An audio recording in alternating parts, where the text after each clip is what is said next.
Good morning. This is the JP Dinnell Podcast 92. I am JP Dinnell, and as always, I have Lucas with me. Lucas, what's going on, buddy? What's going on, man? Oh, another day, another $1.50 maybe? I don't know. That'd be nice. I have $7. Yeah, okay, that's good. That's good. I always keep $7 in cash on me at all times. Head to Brazil tonight. Nice. So as this episode comes out, I'll actually be in Brazil, going there for a little casual, just getaway trip. I was invited there to just come check out some jiu-jitsu and barbecue and train and get some picanha. Yeah. Bro. So, I mean, it's kind of cool, Yeah. Yeah. So, yeah, I was, I'm going to get Must Be Nice shirt from Cam Haines to just sit across from you whenever you come back from your leisure trip. Brazil. Dude, that's rad. Yeah. I'm not getting those invites in my DMs of like, hey, come out, do some jiu-jitsu with us. We just want to hang. Nice. Well, those will come soon. Yeah. I know. It's, we were just out in the Annapolis area for my sister Sarah's graduation from her residency as a surgeon. Yeah. Which I saw you on some of the machines. Yeah. Got to use the, got to work on the, I'm sorry, not work on, but use the Da Vinci robot. That was really cool. Like unreal. She was the first resident to be certified on it. So we'll just add that to her list of impressive things on her resume. Also graduated as this year was a resident of the year. Wow.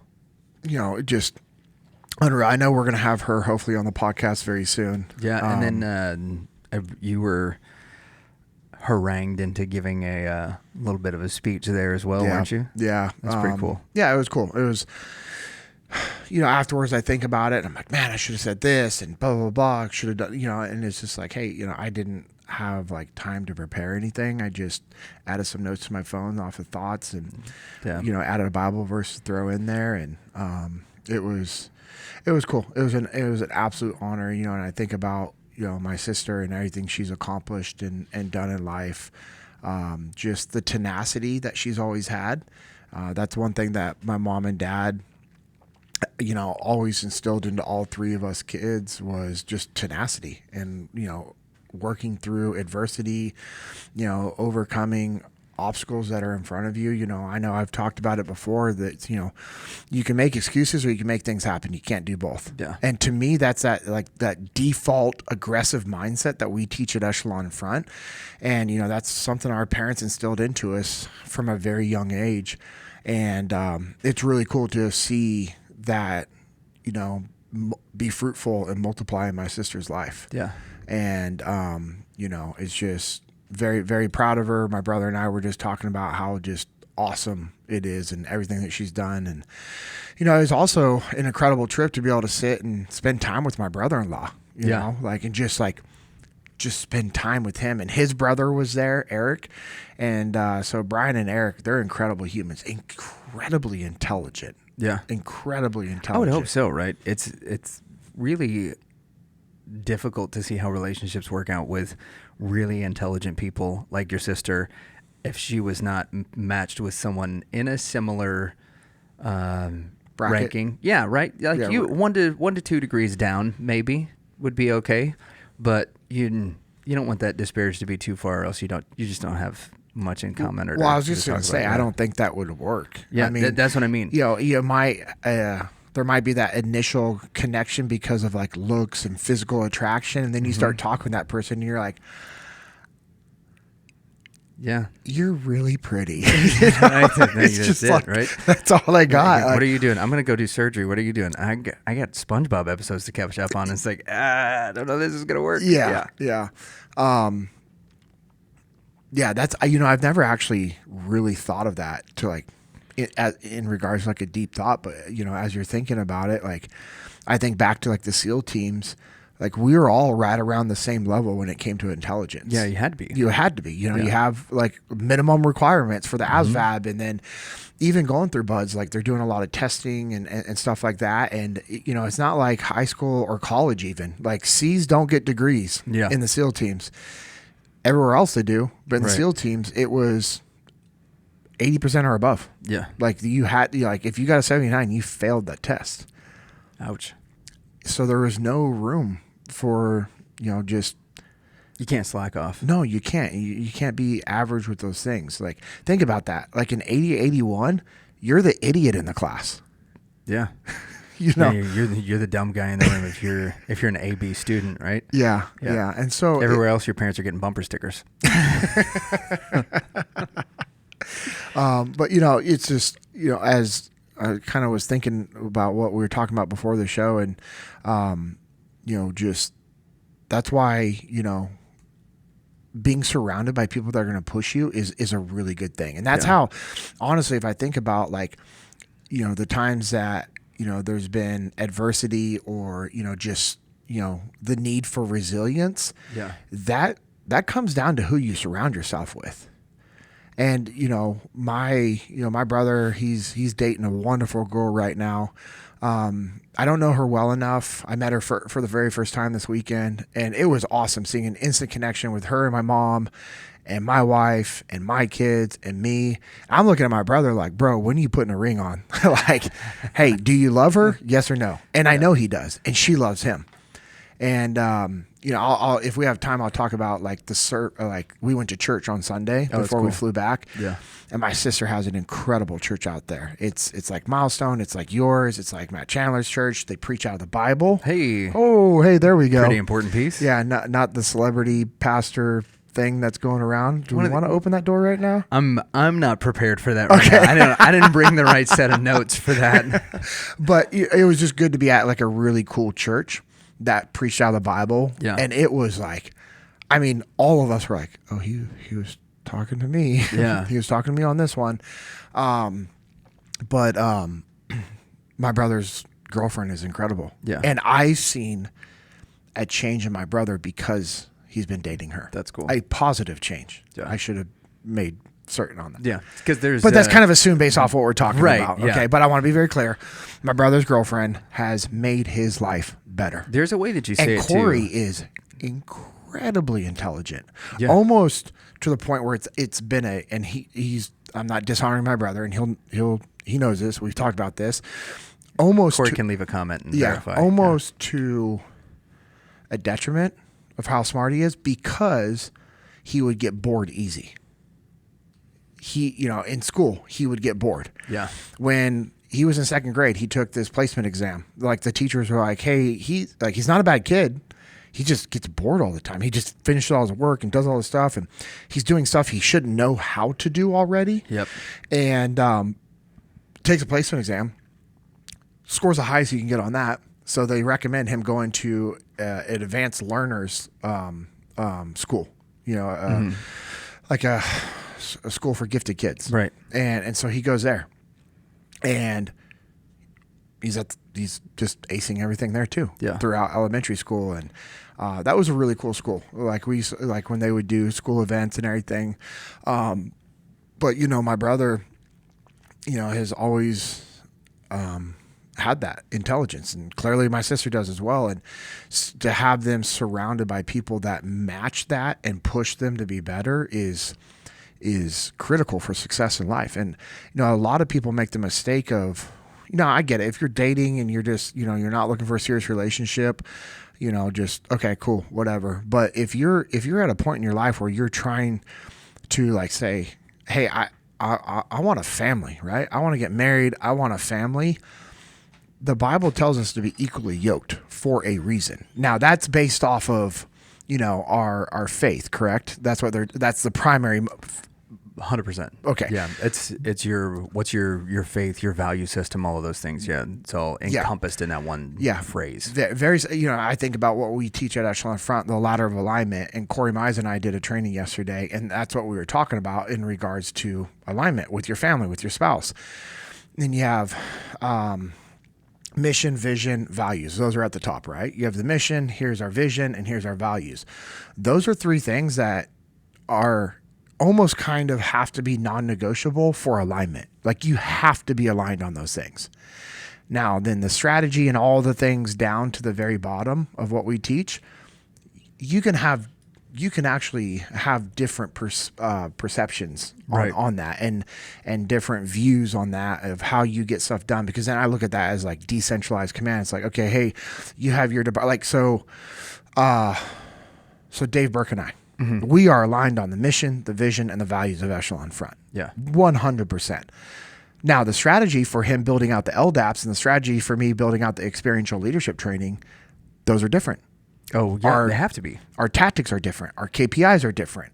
All those things are different. But once we meet to values, there's no misalignment there. Right. We have to, like, that's where it's like, boom, okay, cool.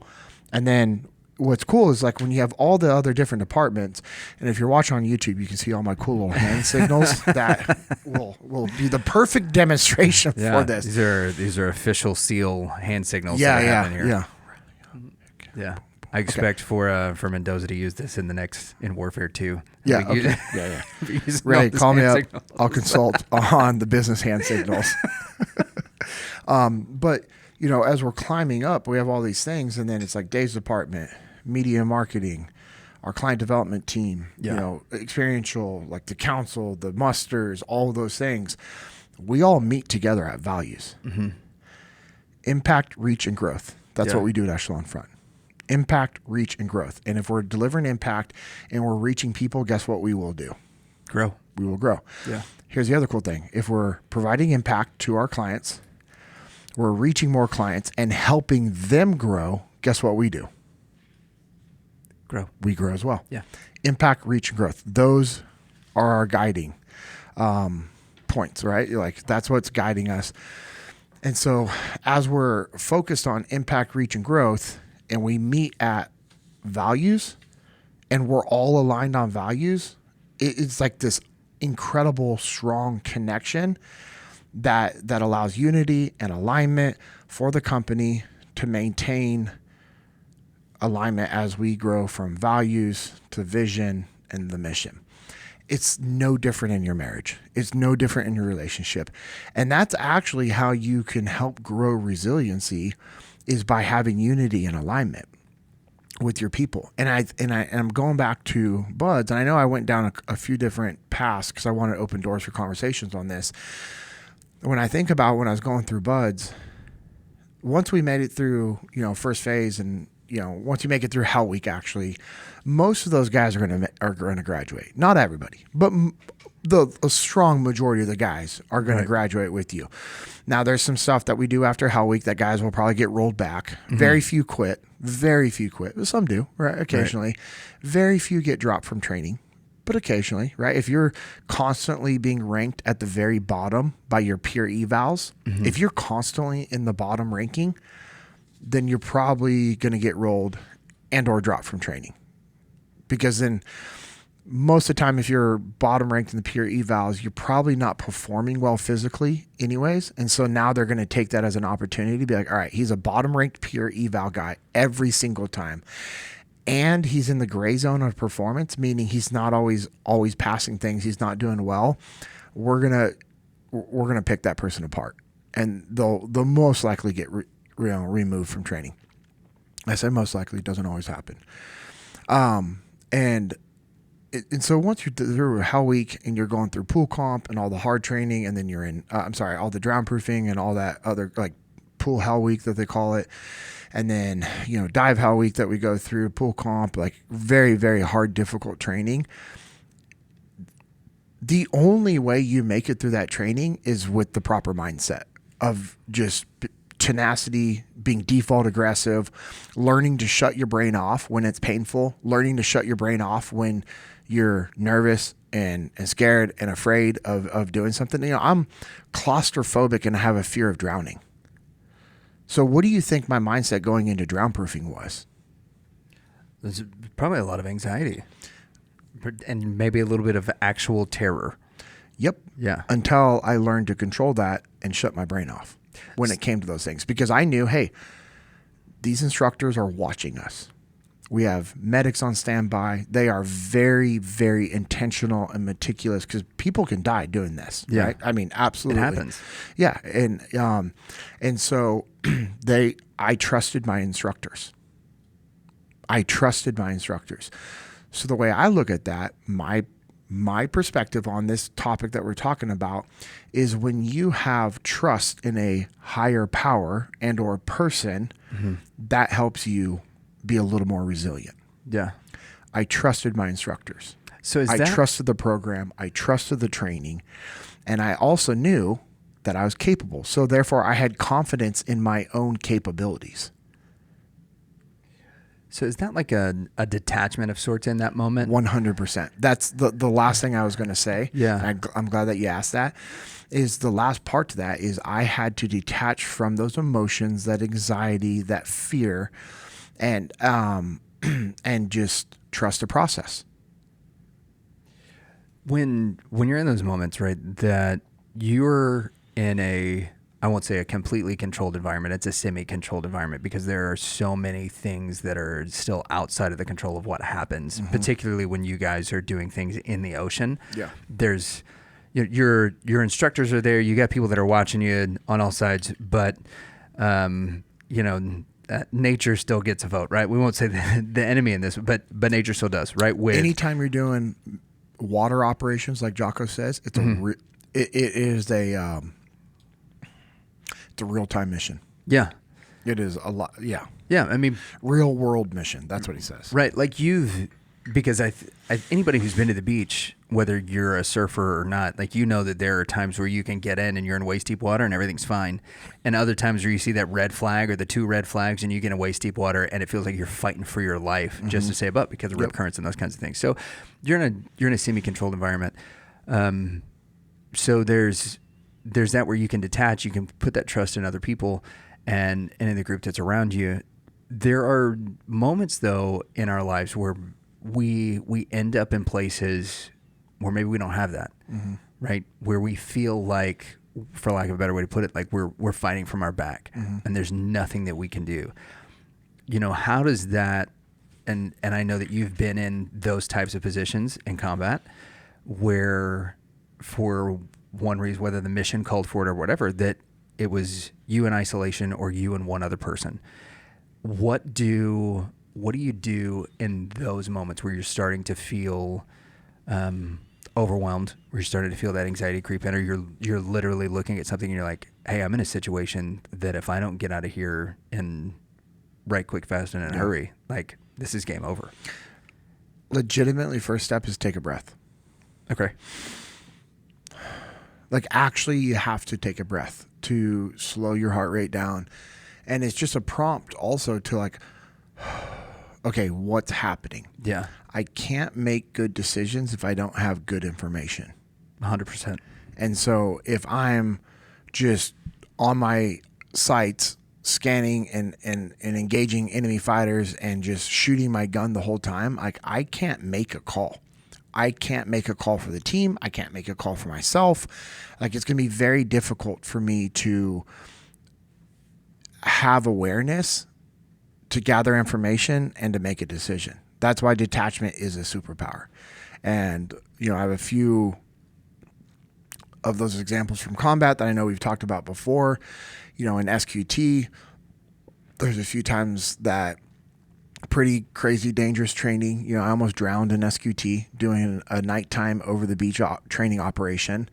And that was just a really bad situation that through my training, through my physical capabilities, my buddy next to me being aware, and legitimately the grace of God, that I was able to like work through that situation. And, so one of the things that you have to do is be able to calm yourself down so that you can think. Emotional, panicked people do not tend to make good decisions. I don't know about you, but when I'm super emotional, frustrated, and panicking, I don't tend to make good decisions. And so that's why you have to go back to your training and you have to immerse yourself into stressful training often. That's why I think jiu-jitsu is super critical for every human to do. Yeah. And here's why. There are companies that we work with all the time at Echelon Front that were like, hey, you need to have intense, stressful training. And they agree. They know they should, but they don't make it a priority. Now, okay, that's frustrating, but you look at it through the lens of like, okay, you can make excuses or you can make things happen. Well, one, I would say if your company's not providing it for you, then you need to start providing it. Start creating some form of training.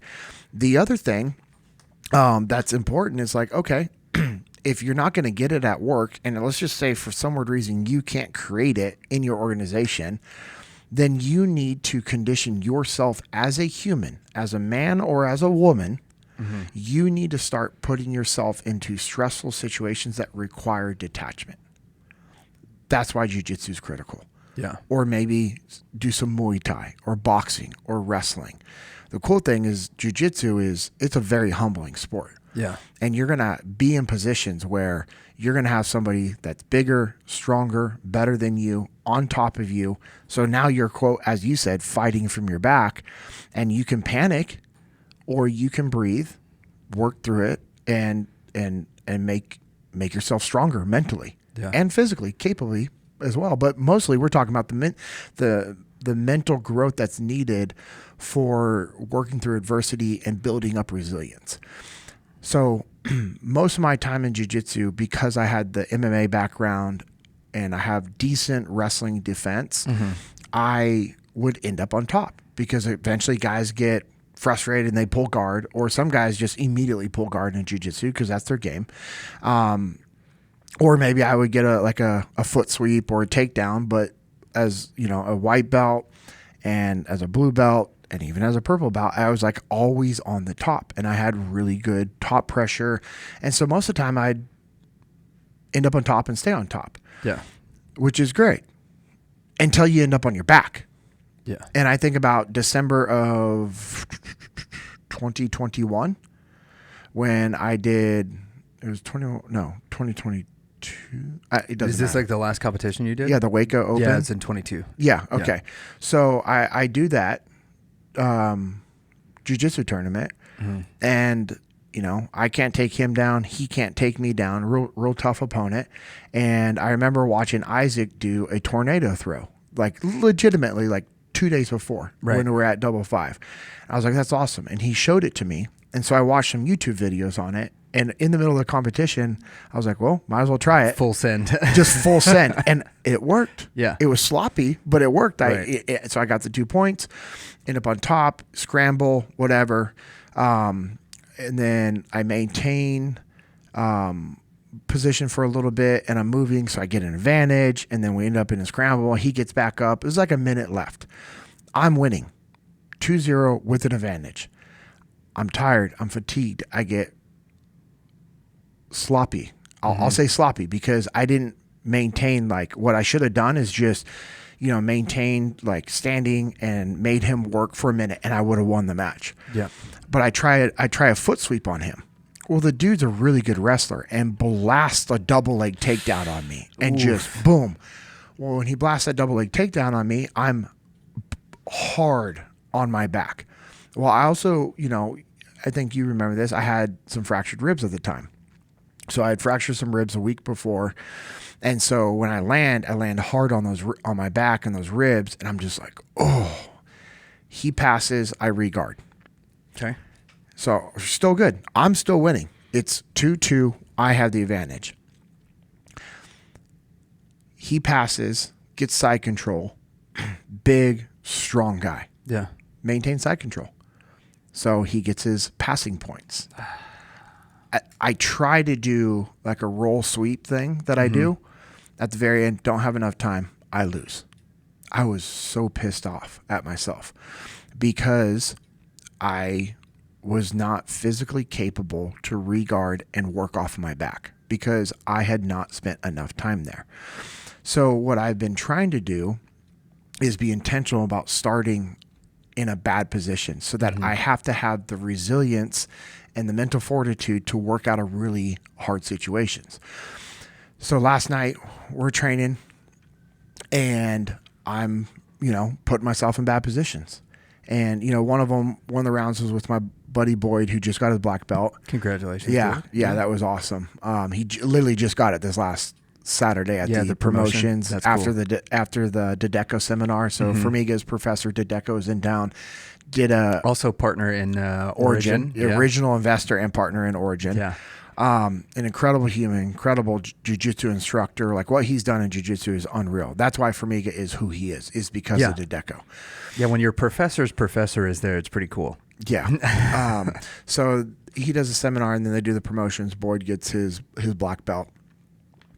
And it was the round I had with Boyd before was with one of our teammates, my buddy Vincent. And he's a lot bigger than me. Yeah. Like, he is a big guy. Blue belt, I'm a purple belt, but dude, he's a handful. Yeah. And he made the comment before class. I guess Formiga heard it, or somebody told Formiga or whatever. And I was kind of joking with Formiga as well when he asked me about it, or no, we talked about it. As Vincent said, he was going to take me down. I'm like, okay. So Formiga puts Vincent and I together for the very first round. All I'm trying to do is stop his takedowns. Now, right. I got a few takedowns on him, but the physical exertion to just be in nonstop, just trying to stop in defense bigger, mode, stronger guys nonstop, like takedown attempts was good. It was good for me because it pushed me mentally. Like, I had to push mentally, and it set my second round with Boyd up to where I went into that round with Boyd gas tank empty. Yeah. Which I really had to, like, okay, tell myself, okay, this is what I'm working on. This is my goal. Here's my intent. Like, this is going to help me grow. My growth is being able to survive or do this. Now, Boyd caught me in this nasty arm bar, which was beautiful. He baited me into this thing perfectly. And what I learned from that round with Boyd is he was very patient, and he was watching what I was doing. It was a game of chess. Jiu-Jitsu is a game of chess, which builds, mental resilience and fortitude, because you have to be thinking. You can't be sloppy in Jiu-Jitsu. You can't be sloppy in chess, correct? You play chess? Yeah. Yeah. Yeah, we do. I think we've talked about this before. Yeah, like, we're teaching Levi, how to do it. Yeah. And so part of that is being patient and aware at your environment, correct? Mm-hmm. Same thing in Jiu-Jitsu. And I ended up getting this, like, one pass on Boyd that I've been working on, and I've been talking to Formiga about it. I'm like, hey, this is what I've been doing. I'm kind of trying to make it my own thing. And Formiga's like, I love that. Let's refine it. Yep. And my goal after Boyd had armbarred me and we reset was, I just want to try to get this pass. If I can just get this pass, like, I'm going to be happy. That's what I want to get, the pass, maintain side control, get the points, and then work from there. And him and I, and afterwards he was working on some stuff with me, and then, have another 2 hard rounds with big, strong guys. Yeah. And then my last round, this guy is, bro, he is so strong and athletic. It's the last round. I'm smoked. I'm like sitting on the wall until legitimately like the last minute for us to start. And what I was doing was, I wasn't like, what I was doing was like, okay, just thinking and preparing for that last round. And that's why I love jiu-jitsu. And that's why and I said that statement is like, everybody should train jiu-jitsu. Right. Is because you will play some legitimate mental games with yourself. Mm-hmm. Legitimate mental games. And so what I was doing was preparing myself mentally for this last round against a guy who is much stronger than me, much more athletic than me, is really good at jiu-jitsu. And I'm like, okay, cool. Like, what do I need to work on? So we start standing and we have our grips, and we both have like strong, hard grips, and we're pushing, we're pulling, we're kind of like faking for a takedown, seeing like foot movement. Okay, can I get a foot sweep? What am I going to do? Am I going to collar snap? No. Okay, cool. And then, I just realized, I'm like, no, I need to make this round miserable for me. Because if I don't make this round miserable, I'm not going to grow. And where's my worst place? Off my back. So I immediately sit down and pull guard. And I sit down sloppily, and I said, well, I'm going to make this miserable for me. And he laughs as I do it, and he passes, because I'm not even trying to defend. I'm not even trying to put him in half guard or guard. I literally sit down so he can pass and go straight to side control. And he goes straight to side control, knee on belly, mount. This is the worst situation for me. I wanted that. I didn't enjoy it. Right. And part of me did not want that. But the part of me that realized, like, okay, if I'm going to grow my like tenacity and resilience in jiu-jitsu, I need to create scenarios that we used to have in the SEAL teams for training, where it's a worst case scenario This is what's happening. You had a malfunction with this weapon. You had to transition this weapon. You're having to do a buddy carry. It's 100+ degrees out. You have your full kit on. Half of your, you know what I mean? Like, just, this is a really bad situation. What are you going to do? Yeah. Well, the options in the SEAL teams isn't just to be like, well, I'm done, I quit. No, you fight to the end. That's how you build resilience, is putting yourself in scenarios and situations where you have to fight to the end. And so I'm like, all right, cool. This sucks. This guy's stronger than me. He's more athletic. He's got a dominant top mounted position. And so from there, while he's working for his subs, I'm having to practice stopping his grips and his elbows and, his positions. And I was like, all right, cool. How do I get myself to half guard? And that was my only goal. Yeah. And so boom, I get to half guard. And then we'd work through something, and I'd try to get a sweep on him, or I'd try to go to an actual full guard or spider guard. And then he would pass and he'd go side control. And then I'd work from there, and I'd try to re-guard and get my knee in. I'm trying to stop him from mounting me. Okay, can I stop his mounts? Cool. Stop the mount. Yeah, maybe not, right? Sometimes I'd stop the mount, and then he would change up something, and then he would slide in the knee, he would mount, and I'm like, all right, cool. Get back to half guard. Yeah. And that was all I was trying to focus on, was surviving. It was just pure survival, because that's what I needed. I was physically exhausted. Yesterday was just a mentally drain. I mean, even this morning, you're like, bro, you good? I'm like, I'm just mentally smoked right now. Yeah. Like, a lot on the plate, a lot going on.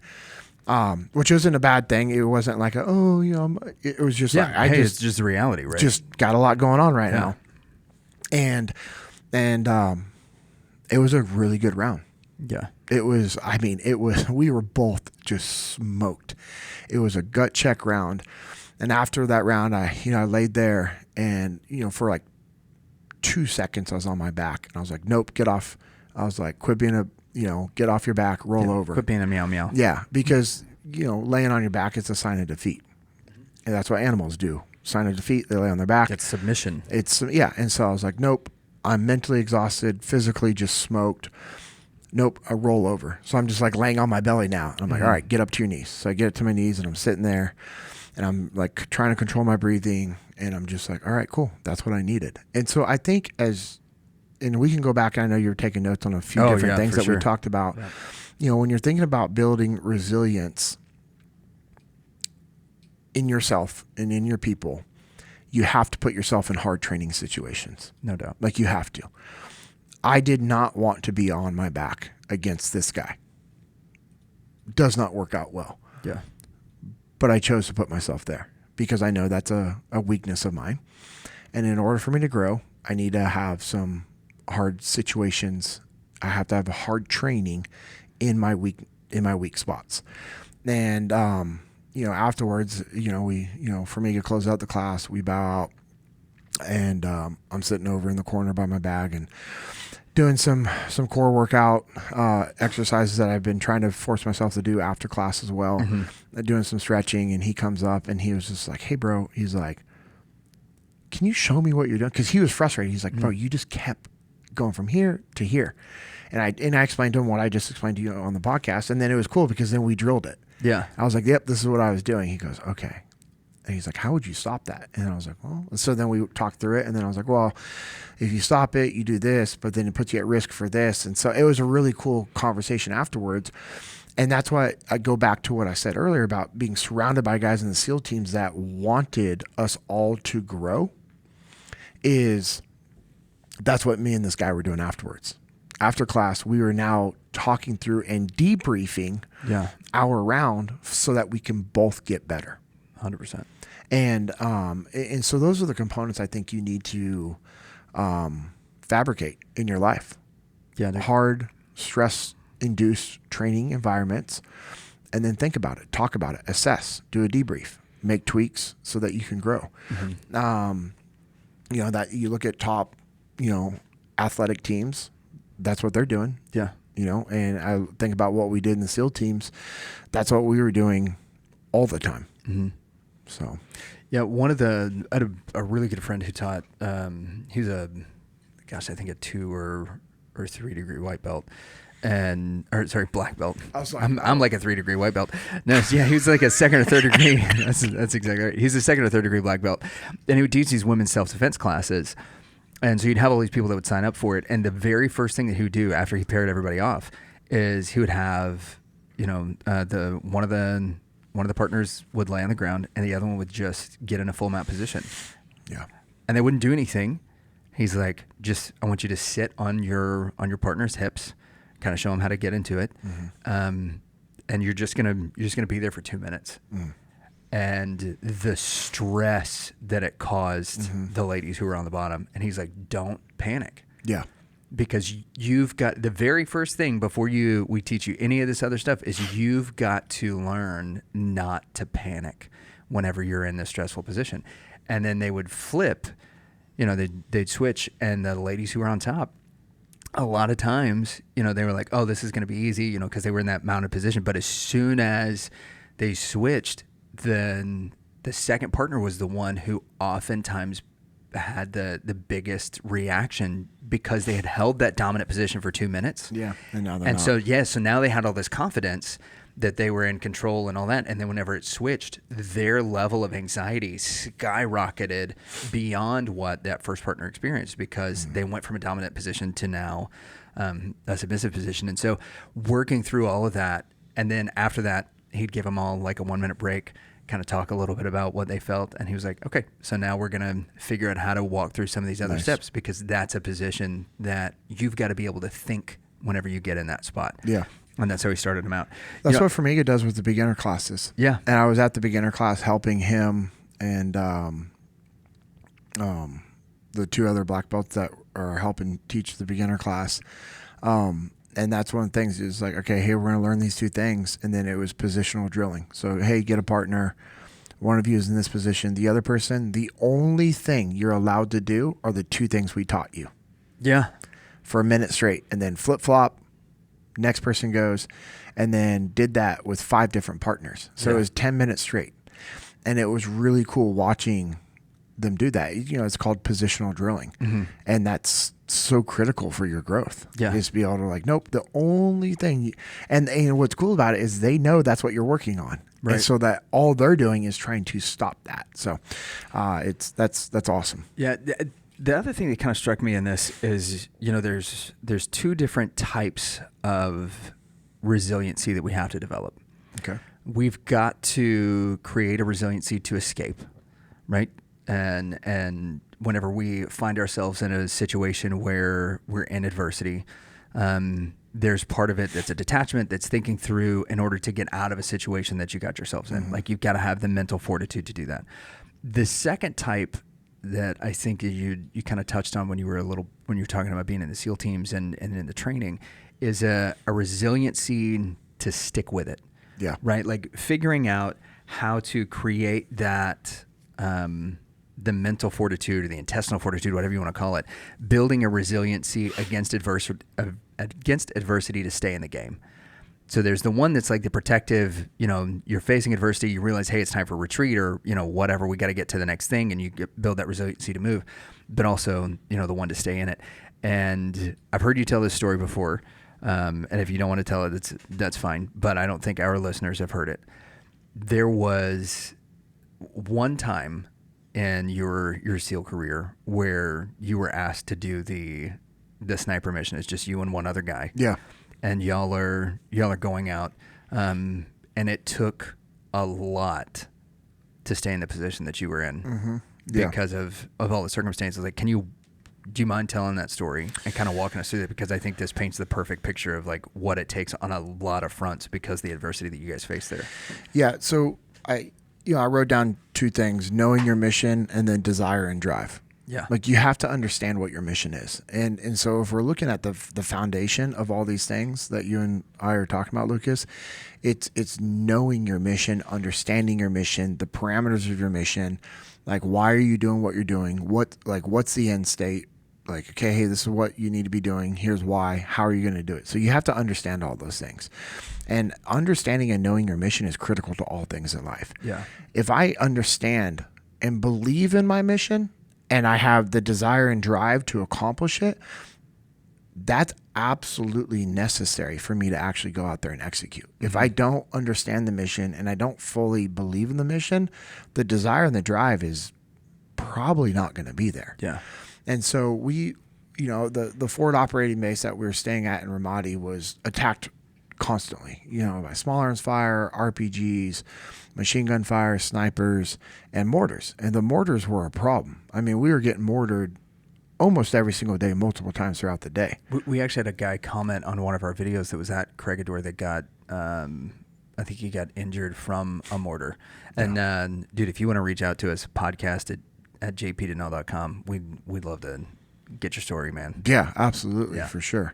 We could do Zoom podcast interviews, by the way, for our listeners. So 100%. If you want to be on the podcast, you have, or of somebody that you're like, hey, this person should be on the podcast, like that would be awesome. Yeah. And so we got the intel of like, hey, this is where we think that they're launching them from. So we put together, the mission, and we head out, and it was, we got inserted by boats and then foot patrolled the rest of the way. And it was a pretty gnarly insert, foot patrol. I mean, it was thick vegetation along the river. It gave me a lot. I already have a lot of respect for our Vietnam vets, but it gave me even more respect for what those guys did in thick vegetation and the jungle without night vision. That's crazy. Yeah. But it was so dark, even if we didn't have a lot of ambient light that night. And there's times like, even with my night vision, like me to you, I couldn't clearly see you. Like I knew it was you, but I was like, I can't see you like I normally could. Right. And so we get to our position, we get set up, and then me and the other guy, we get in our ghillie suits and get all of our, rearrange our gear and our setup and everything. And we go out and we push away from the group. And we came up with a plan like, okay, hey, here's where they're going to be set up. Here's where we're going to be. If this happens, this is what they're going to do. If this happens, this is what we're going to do. If we're compromised, we're going to need these guys to do this. Like, we set up all these different contingency plans. And then we just disappeared off in the night. And one of the guys was like, bro, it was so crazy. Like, you guys were there and all vegged up in your ghillie suits and your gear and your drag bag and your sniper rifles. And then, like, you were, like, just kind of just disappeared in the night. And all of a sudden, you guys were gone. And we went and we found a spot and we got set up. And the guy I was with, he was senior to me, had a lot more experience than me. And the only reason why I was a lead sniper is because he was put in a leadership position above. Right. He was acting as our platoon chief. And I think about the humility of that guy. So is this Benny? Yes. Yeah. Because I'm putting all these things together. Right. Yeah. And he easily could have been the lead sniper on everything that we did because he was a far superior sniper to me. And he was just all about his guys and taking care of his guys. What a stud, man. I mean, he is an incredible human. I will give Benny my $7 that I said I had earlier if he'll come on this on our podcast. And so we get in position, and him and I are talking about it. And I think about that mission from a leadership standpoint. The whole time he's like, "What do you think? What do you think?" And I was like, "Well," he's like, "Yeah." And then we were like talking back and forth, and the situation for us to get set up in, it wasn't ideal. It was just, just to be honest, there wasn't a lot of spots that we could be put into to be able to observe and do the counter mortar team mission. But we had to. It was just like, hey, there's no other options. Like, we have to figure out where we want to be. And so we're like, all right, well, this is the best of the scenarios that we have, and get completely vegged up and put into our place. And it was a very long process. It's not like you're just like, all right, cool, I'm laying down, I'm good. Like, you have to build your surroundings so that you can disappear into them with your ghillie suit. And, the rifle was right next to you, covered up, pistol, had out, like laying underneath your chest, because that was going to be, if somebody's walking up or something happens, like, you're going to have to use your pistol and then your rifle. So we get set up at night, and, we're just observing, and there's almost no talking, because like the voices really, really care. Even a whisper out there is going to I guess I should say could carry. And, we're also like, hey, we don't know if this area is being observed as well, because that's what they would do. Like, hey, if they use an area often, they know that we know. And so they would observe those areas before they'd come get set up. And, It's a pretty intense game of cat and mouse. Yes. Yeah. 100%. And, it's the next day. You're in a ghillie suit, which is not lightweight. It's thick, and it's hot. We're in the middle of the summer in Iraq, and we're just trying to stay hydrated. And this is one of those ones that I remember thinking about it and talking about with different guys, and Benny and I being put in this position. It's like, all right, cool. Like, what can we eat that's going to constipate us? Really? Because going and using the restroom is not an option. Once Yeah. you're in spot, you're in spot. You're in that position. Whoa. So it's all right. The jalapeno cheese from MREs, that'll do the job. Eat a few of those. Yeah, this is a real thing that you talk Wow. about and think about. It's like, okay, cool. I need to be constipated on this operation, because going and using the restroom is, it's an option, but you should probably not do that. Yeah. Because that's an inherent risk. And it was like, okay, so then you're also playing the game of staying hydrated, but like not drinking too much water, and you got to be hydrated to be proficient, because dehydration reduces your capabilities and your cognitive abilities, and, just there's a lot of things. So, trying to time out the water and drinking water, and it's hot and you're just drenched in sweat. And, and then it's like, okay, well, if you do have to pee, then you're slightly rolling to your side, digging out the dirt that you're laying on. You're going to pee into that little hole, cover it back up with dirt and or some like grass or leaves or something. Right. And then you're laying. So we're talking like the amount of movement that I'm doing right here, that's about the most that you're doing. So 2 or 3 inches. Yeah. Yeah, max. 'Cause for you just to roll onto your side and then push your hips back, dig out a hole, pee into that hole, cover the hole back up, drop your hips back down, and then roll. Yeah. And so that sucked. Yeah. But it was awesome. Right. It was like really, really, really cool. And, and we had a guy get from like me to that camera. So Benny and So I less than 10 feet. Oh, yeah. Yeah. Yeah. With a dog. And the dog knew something was around, but could not see us. Could not like figure out what was going on. Was really confused. And I just remember like Benny and I both like were like in position, and you don't want to like be looking at the person because like the whites of your eyes, and so Right. you're looking down, and I had my boonie hat on and had like this little netting thing that was over it with like To break vegetation stuff on up. as well, so I could like look through it. And Benny was doing the same, and we're just both like had our pistols out just on this dude. And as he's like getting closer and just kind of like, what's going on, like couldn't figure out, like could not see us, had no idea we're there. We could have jumped up and grabbed him. Can't talk. Now this is one of those situations where you're like, the decisions that you make, you have to know that you're aligned with that other guy. Yeah. And that comes down to training and relationships. And if you don't have really good relationships, like that's going to be a problem. This isn't one thing where you just like, I'm going to do whatever I want. Like, like the decision you make could cost that other guy's life. Yeah. And so we don't do anything. It's a guy with a dog. Guess what? That happens. Well, also guys with dogs would do that to scan and check the areas and observe the areas and everything before they bring people in. And so I don't know if it was because the dog thought something was around, but so they leave, and this whole hindsight, right? Like, do you roll the guy up? Do you let him go? Like, what do you do? Yeah. What happens to the dog? What happens if there's a freak out?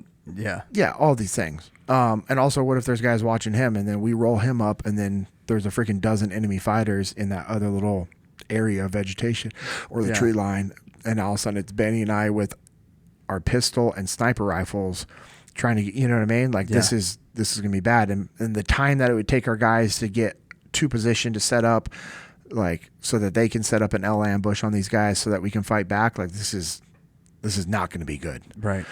And so we're there, and then you just hear doom, doom in the distance, and they launched mortars on our position. And that's something that they would do as well, is if they thought people were in the area that they would use, they would just mortar them.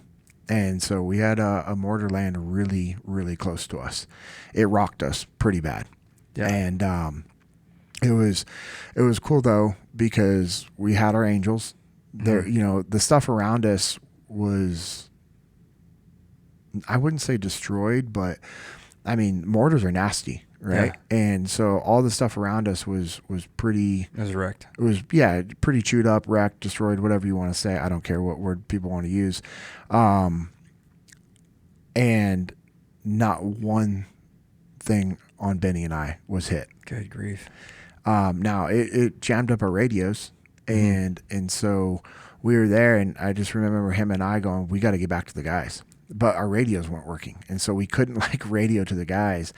And so it was around dusk time when this happened. So how long had you guys been there at that point? Were we talking like 6-8 hours? Or were we talking like 24-36 hours? We weren't at the 20-hour mark. Okay. I mean, so we had inserted the night before, and now it's at dusk. Okay. And so we, you know, we just like ran back to the guys. Like we used like vegetation, and you know, we exhaled out of there. We weren't out in the open. We used, you know, like our training to get back to the guys, and you know, got up over this little area, this road, and went back down to where our guys were, and they were responding because they knew that, you know, the mortars have been launched, and you know, we're able to get and talk with those guys. And then we had to come up with a plan, like, hey, what do we do? Like, yeah, you know, and it was kind of crazy, just and surreal to think about, you know. And so we stayed in that position for a while, and we were set up to fight in that position if they came to us. And then the plan was to be able to have the boats come exfil us, right? Yeah. For whatever reason, they couldn't. Well, Benny and I are pretty jacked up from that mortar. Like we are like really dizzy, just kind of just really messed up. Yeah, because the concussion from the mortar alone is enough to mess with you. Plus, you get the sound waves and all of that stuff. Yeah. And the explosive impact. Yeah. Even if you don't, you know, I think in the civilian world, we think, oh, if you didn't get hit, right, if nothing caught you, then it should be fine. No, you don't understand the shock of the explosion. Yeah, right. ripping through your brain and your organs in your body. Because we've only seen movies. It right? causes or played damage. Call of Duty. Yeah, it causes legitimate damage. Right. And so we had to foot patrol all the way back out that night. So we waited until darkness hit. We, you know, broke everything down and we patrolled out. And I remember there was times like a walking point having to literally lean on my 300 Win Mag as I'm throwing up. It was bad. Yeah, so the shows messed you up that bad. Yeah. And it was about a week or two after that, like every time I'd use the restroom, there was blood. Good grief. Yeah. And I think it was, I don't want to speak on Benny's behalf. Love for him, you know, whenever he comes on the podcast in the future, share his version. But his insides were pretty messed up too, as well. So, you know, that required a lot of just patience. Yeah. And, you know, just, I think back to the training, right? You know, we go in training, and, you know, when you're going through sniper school and they're teaching you how to stalk, like part of a stalk, you know, stalks would take hours to be able to get from one point to the next point. Right. Like if I was going to have you crawl 100 yards, it's not that hard. It sucks. It would suck and be physically exhausting, right? Mm-hmm. If you were just like, I'm like, hey, start here. Let's go low crawl the length of a football field. You'd be like, all right, well, this is all right. This is the worst. Yeah, this sucks. Now put on a ghillie suit that's thick and heavy, and also make sure that you have your gear on, and then also make sure that you're dragging your weapon with you. Yeah. Oh, and it's going to be 100+ degrees. Right. And then once you make it, I need you to do something that requires a lot of precision. Mm-hmm. You now have to get into a good shooting position where you have good vegetation around you. You're going to need now to build out add to your ghillie suit, add to your weapon, add to all the things to where you perfectly blend into your surroundings, be in a good, stable shooting position. And, oh, by the way, you now have to take a shot that doesn't give away your position. Bro, that's a lot. It is. And that's what we would teach guys in sniper school. Yeah. That's what was taught to me. That's what Benny taught to me before I even went to sniper school. Yeah. And then when I went through sniper school, that's what he helped reiterate and drive into me. And, I just think about Benny and just the incredible human and leader he was in the SEAL teams and is still to this day.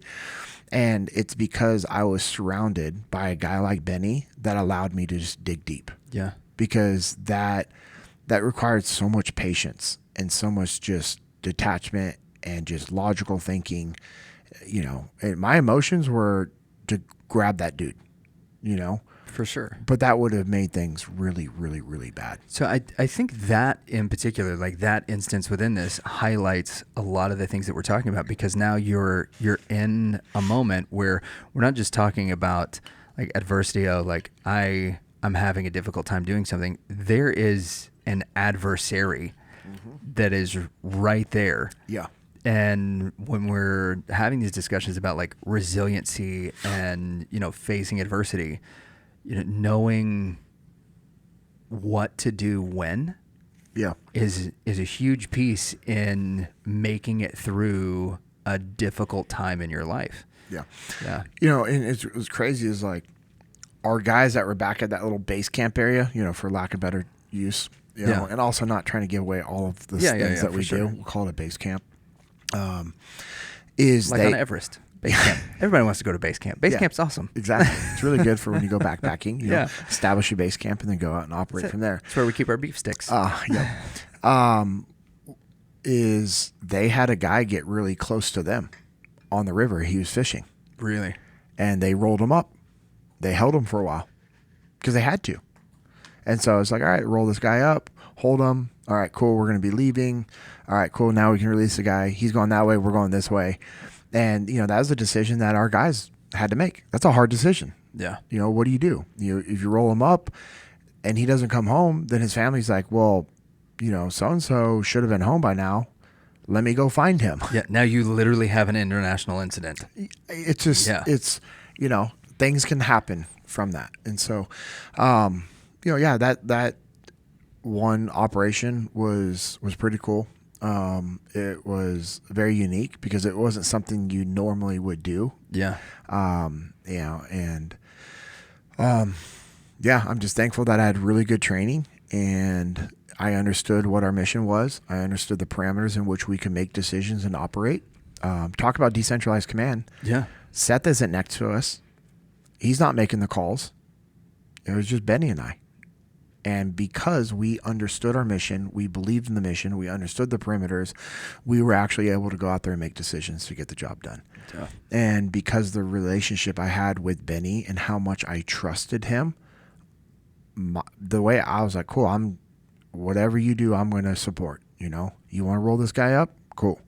Like you deem him as a legitimate threat. He's technically within the rules of engagement for what he was doing. Okay, cool. Like, awesome. You tell me what we need to do. Yeah, fast play. Or you act and I'm going to cover you. Like, what I mean? I will play off of what your play is. And it's not often that a lot of people have those relationships in business. And that's why training is absolutely critical. And that's why so many companies invest into Echelon Front, is having us come out there to teach the laws of combat, the mindsets of victory, and dive deep. When we're doing half-day, full-day workshops, we're diving into these principles. Okay, hey, these are what the principles are. This is what it looks like in your organization. Yeah. And then we can actually do real-time problem solving with them. I have a client that I do, one of my guys, I do monthly strategic coaching calls with him. Mm-hmm. And he's been to an individual FTX with a few people, came back, brought a new group. He came and observed the FTX. So that's one of the things that we do. We don't advertise it, but if somebody has come through an individual FTX, they can actually pay to come back to observe an FTX and shadow Cody and I. Oh, that's pretty cool. Yeah, so now they get to see what we do, why we do it, how we do it. They get to participate in the debriefs with Cody and I. We get to break down the scenarios with them. They get to experience the emotional damage. Yep. And this guy told me that after the last individual FTX, day one we do a big team dinner, do a kind of recap of the day, Q&A session with Cody and I. And he told me that his team after that sat in the hotel lobby and started going through their workbooks and reviewing their debrief takeaways from that day. And they started working on an actual real problem that the company was working on. They were in the middle of facing. Yep. Yeah. And it was really cool, the feedback he gave me. I'm going to give a broad number. I'm going to give a range because I don't want to be specific, but Sure. For his company. But he said that his team solved around a $35,000 to $37,000 problem right away. Which, talk about the return on the investment of his guys being at that training. Yeah, no joke. And that only compounds each day afterwards. Yeah. As we're going out, and that continues, the return on that investment continues to grow and grow and grow. And then his people are now in this mode of like, okay, this is what we do. Hey, there's a problem. We're going to be default aggressive. We're going to identify it. We're going to solve it. All right, what can we use? Blah, blah, blah. And so that's why training is absolutely critical. And that's how you develop, these different mindsets. And you understand that there's opportunities to implement these mindsets.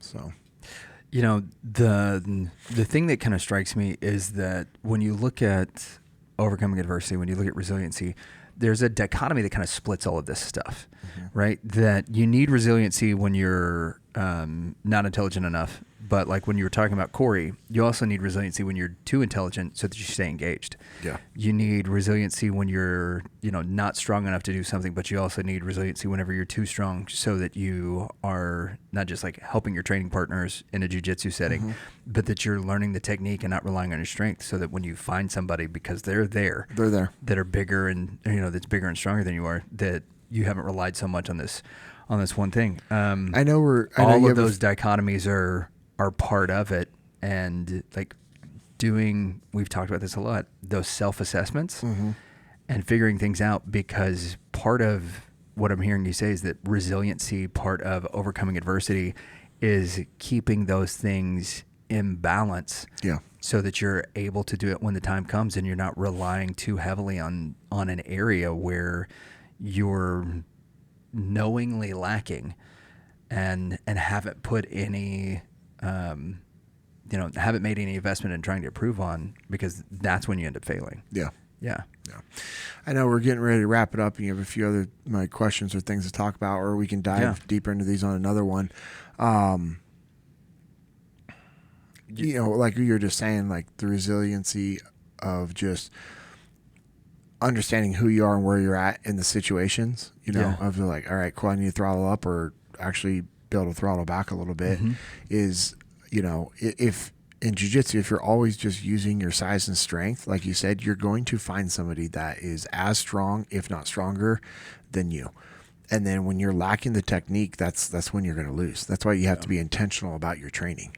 And that's what I love about the culture that Formiga has created at Double Five is, he will constantly remind guys, like last night in the beginner class, especially you really have to remind the beginners, when they're drilling out, he said, hey, if you're a bigger guy and you find yourself with a smaller partner and you're on the top, do not use your size and strength. Use a technique. He goes, now, if you're on the bottom and if you want to use your strength, that is fine, but do not be going 100%. Let the person work through stuff. And, it requires a lot of humility for you to know that you're stronger and bigger than somebody, but you're only going to engage 50% of that so that they can work through those things. Now, the cool thing about that is if you're intentionally like thinking about the drills and that person, then that's also growth for you as well. Like I did with like that last guy. I was like, all right, cool. I'm going to let him get in these good dominant positions, and he's a good, strong jiu-jitsu player. All right, cool. What can I learn from this? Oh, he's using this grip a certain way. That's uncomfortable. That sucks. Hey, when I'm in that position, I'm going to do that. Or, okay, he's doing that. That sucks. he's got this really good strong grip. He's dropping his forearm across my throat for a possible choke. Okay, cool. I need to stop that. How can I stop that? And there's one time he got me in a really, really tight X choke, and I knew that like I was gonna go out. And so I was trying to move and get him out of balance a little bit. And I noticed that whenever I did that, his forearms slightly separated from touching each other. Mm-hmm. And so when I did that, I timed it one time and I just slid my hand in between there and then did it again and then slid it in a little bit more and more and to where it made. Now it sucked. It hurt. Oh, yeah. There's a lot of pressure on my jaw, but it wasn't on my neck anymore because I was able to slowly leverage it up. And it got to the point where I had card jack. Yeah, I just had it like, and then I was able to get my other grip in there, and I was able to hold my grip in between, and I knew that he wouldn't be able to choke me anymore. Yeah. And so eventually, and then he recognized that, and so then he switched to something else, and then that's when I was able to time his movement to get a grip on his knee, push my hips up, create space, drop my leg flat, extend his leg out, sweep mine under, and then get that half guard. Yeah, one of the things I always use whenever people are talking about staying in balance is I show them MotoGP versus motocross. Oh, yeah. Because there's a lot of people that think that, because racing motorcycles, it's the same thing. The technique for all of that stuff is really different. Because like in motocross, you want to, when you're making these turns, because you're doing it at a low speed in dirt a lot of times, you want the bike to make the turn. Mm-hmm. And you'll notice that a lot of those guys, they keep their body upright and they're moving the motorcycle in order to make the turn. Mm-hmm. In MotoGP or in road racing on motorcycles, you try to keep the bike as upright as possible, and then you use your body to make the turn. Okay. Knowing the difference of when to do one versus the other is what will keep you either in the race or is going to send you to the pits. Yeah. And if you just look at pictures of the differences in the guys doing that, there's not a lot of crossover in guys that can do both because the techniques are totally different. Yeah. But figuring out what is at the end of the day going to keep you moving through the turns, moving through the obstacles that are in front of you, that's what you've got to find out. And is it you that has to make the adjustment, or is it the bike that has to make the adjustment? And whenever we look at, overcoming adversity or overcoming resiliency, is it my tool that needs to move, or is it me that's got to make the adjustment in order to get through these things so that I can get on to the next obstacle, so I can stay the course, stay in the race? And those are big things. Yeah, and so I used to race street bikes. Yeah, and I used to do motocross. That's what made me think of this, right? And so one of the things is like, positioning yourself to be able to move the bike. Mm-hmm. You have to position yourself to be able to move the bike, to bring it up and over. You're finding those balance points. And also the big thing, and maybe we can wrap on this one, and I know we have a lot more to talk about, but as we'll be unpacking this for years. As I was listening to what you were talking about just now, the thing I was thinking about, the final thing is for me to be able to, when I'm going through a corner and I'm dragging my knee in that corner and I'm going over 100 miles an hour, mm-hmm. low to the ground, is I only make it out of that corner if I'm looking out of the corner. If I'm focused on I'm not going to do that. They say look out of the corner, right? Or look out of the turn. And so I would position myself to be able to move the bike, get the bike into position, be able to hold that line, that throttle, everything, that balance. And then I'm not looking right in front of me. I'm looking out of the corner and finding that exit, getting my line, setting up my line for the next one, shifting my body over, getting ready to move the bike with me. Okay, now's the time to start shifting. Boom, then I'm bringing it back over. And once I'm set where I need to be in that corner, I'm looking out of the turn because that's the next thing I'm going to. And I think that applies to life. 100%. It applies to all aspects of life. Your business, your marriage, your family, like you need to put in the work to position yourself, your tools, your environment to where it's on that right pathway. You have the line, your line is established and set. Cool. What does the exit look like? Yeah. And then commit and follow through. Yeah. You're going to go wherever your head is. Yep. That's it. 100%. Well, before we close out with some final thoughts from JP, we just want to thank you all for all of your support on YouTube, on Spotify, checking out those new Spotify videos that are coming up with each of our episodes. And then obviously liking, sharing all of this stuff. If you want to continue to be part of the conversation, leave a comment on our YouTube channel or go to @JP Dinnell. It's 2 N's, 2 L's on Instagram. You can catch me at Lucas Pinkert or the @JP Dinnell Podcast, where we've got some stuff we've been doing with our friends over at First in Nutrition. They have graciously partnered with us. If you go to firstinnutrition.com/JPpod, they'll give you 4 free weeks of nutrition coaching. They're some of the best in the game. JP talked a little bit about what was going on over at Echelon Front. You can follow them at Echelon Front or go check out echelonfront.com and maybe see if maybe at FTX we've got one coming up in October. That's got some open slots here in the DFW area. If you want to be part of that experiential leadership training, if you want to be part of the Echelon Front Online Academy, or maybe you're somebody that, you know what you really need is some personal coaching, shoot an email over to info@echelonfront.com and see if maybe you want to get in on one of those strategic coaching calls that JP and the folks over there at Echelon Front do. And then obviously, we talked about Extreme Ownership Academy. It's one of the best value adds. You taught yesterday, you and Corey Mize were teaching. It was pretty cool. That was awesome. I wasn't able to be on there live, which bummed me out, but I'm waiting on the email that's like, hey, it's all downloaded, catch up, get a part of it. JP and I also belong to a ministry called Jesus and Jiu-Jitsu. We do Jiu-Jitsu seminars regularly kind of throughout the year where we will bring a high-level instructor in to give some instruction and then some folks that share testimony. We've got all kinds of stuff. There's a new... there's some secret things in the works that are really pumped about. We got a roll-a-thon coming up at the end of July that's recently been announced. We've got a new event coming up, I think the week before that we've got some to be determined stuff there. But if you go to JesusandJujitsuUSA.com, you can check out our email list and be a part of that and see some of the devotions and stuff that we've been working on. You'll get one of those every week. Also, you need to make sure that you're staying geared up after your training, that you got the protein and stuff you need. You can get that at littlecattle.co. Yeah, dog. So go there. They've got beef tallow products. They've got lip balm. They've got body butter, the invigorating coffee scrub. They got all that stuff, but they also have beef sticks. And I know I've talked about this already, but that was a hit for our Father's Day, man. Oh, yeah. The beef stick bouquets from the dads. Yep, they absolutely loved it. If you want to be a wholesaler for those beef sticks or you want to figure out how you can get in the game on those, Amanda at littlecattle.co will do that. You can also be a wholesaler for all the tallow products. Oh, yeah, that's true. All the skincare stuff that we do. Also, which we use regularly. Yeah, same here. And also Amanda Little, she created an After Sun tallow cream. Oh, really? Yeah. Kind of help out with our fair-skinned brethren like myself and my oldest. Yeah, so it'll help, if you do get sunburn, it will help, obviously not saying it will work for everybody, but it will help to where that maybe if you've been exposed to the sun a little bit longer than you should have, it will help reduce. And there's been a few people and myself, the last time I got sunburnt, I put it on right away and I did it every day. I did not peel at all. Now there's been other times I've done that and I peeled a little bit, but it was far less than what I normally do.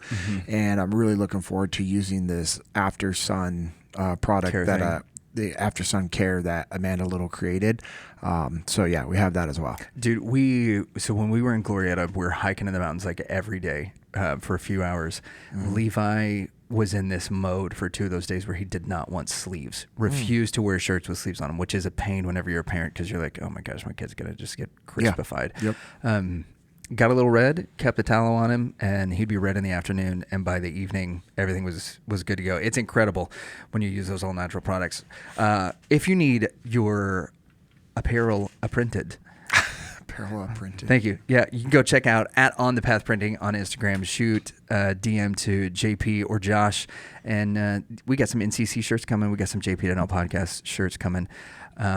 We have a unofficial, we've been talking about it, 4th of July banner that we may be sending out. If we can get it on a t-shirt, we'll make that happen. Go check out On The Path Printing. If you want to learn how the guys in TU Bruiser did it, JP, Leif, Jocko, they got a company called at Bruiser Arms. You can go check that out. Custom gear packages, custom training. And as always, a big shout out to the guys who keep us fueled and clothed. Mm-hmm. It's the folks over at Origin and Jocko Fuel. Origin's got, what do they call it? From soil to, or from seed to... From dirt to shirt. From dirt to shirt. There you go. That everything is grown in America, woven in America, shipped USPS, and they just support the USA and the entire chain. So awesome stuff there. Great products. The new Rift 2.0 gis are out there. If you are really just looking for like the baddest gi on the planet, go check it out and do that. But they got some stuff at some other price points. They've got just even the gis that are like under $150, man. They're better than what you would pay $300 for it another place. Yeah, so 100%. Super awesome. And then folks over at Jocko Fuel, a huge shout out to Maddie over on the Jocko Fuel team. Yeah. And to Victor Diaz for hooking us up and for hooking you guys up. If you go to And Jocko our boy Fuel, Jackson's been a part of that as well. has he? Oh, right yeah. on. Yeah. So if you go to jockofuel.com, use code JPPod20, you save 20% on all your purchases.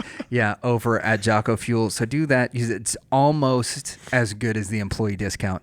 Go check it out. You'll save some cash. You'll get better because you'll be using the best stuff. Dude, when you told me that, I was stunned. I got the email and I was like, okay. Yeah. I was like, there's something missing here. What am I? No, it was awesome. That's huge. Yeah, so we're stocking up. It's summer, so we're stocking up on hydrates and the little individual creatine packets. Yeah. Because they're super convenient for Kirsten. Yeah. Throw them in the diaper bag. Yep. And whatever, and you got them on the go, man. Cool. That's awesome. It's a lot of good stuff to talk about, and this is one of those cool episodes that had we had the time, I think this could have been like, 2.5, 3 hour episode easily. For There's sure. a lot more that we can dive into, and we will on future episodes. I just super thankful for all of our listeners, people that are tagging us, sharing it on social media. Like that legitimately helps us grow the podcast. And I think about, Echelon Front, impact, reach, and growth. It's the same thing that we want to do here on this podcast. So we appreciate you guys. It makes a difference. And so as we close it out, I just want to remind you to understand the importance of knowing clearly what your mission is, the parameters of your ability to make decisions to fulfill that mission. And it comes down to belief.